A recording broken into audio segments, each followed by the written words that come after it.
Hi, Assalamualaikum. Welcome back to Miss Reni's class.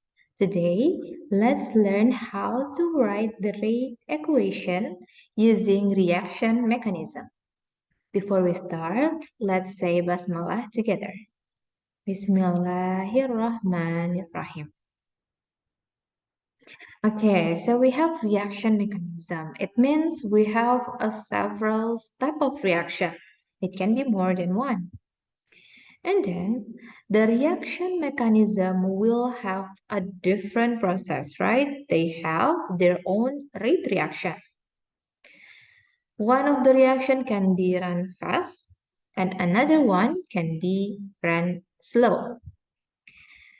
It's the same as our life. For example, when you work in a group and you have several members and then they work in a different rates. One can work faster, another one can work slower. And then the overall rate reaction or the overall time that you need to finish one work is depend on the slower one, right? So the slower one will determine your rate reaction or your time to finish your works. So that's the simple way on understanding this concept. It's the same on the reaction mechanism. You need to know which reaction that run slow and which reaction that run fast. Because the reaction that runs slow will be the determinant of the reaction. Let me show you the example. For example, here, I have three reactions. And then here you can see the information that the step 1 run fast, the step 2 run slow, and then the step 3 run fast. And again, as I mentioned before, the step that have the slow process will determine the rate equation. So focus on the slow step, that is step 2. Okay, so we know which one that become the rate determining step. And then we use the rate determining step to write the rate law. Rate law always coming from the reactant, so focus on the reactant. So if you already know which one that become the rate determining step, directly take the coefficient as the order of the reaction.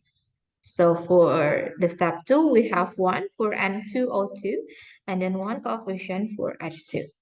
So the thing that you need to write only write the reactant to the power of the coefficient. This is the other example. I have two steps here and then the first step becomes slow and then the second one becomes fast. Just focus on the slow one. Take the coefficient of the reactant as the order of reaction and then write the rate law. So this is the rate law. So rate equals to K in the square bracket and O2 and O2 again since it is the same. Or you can also write K in the square bracket and O2 to the power of 2. The meaning still the same. How is it? Do you understand? All right.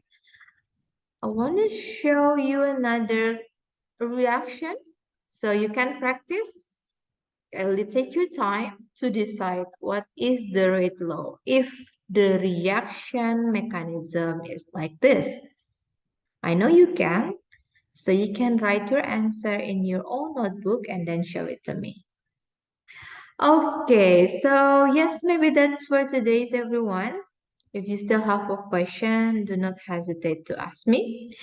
So then we can close the session by reciting Hamdalah together.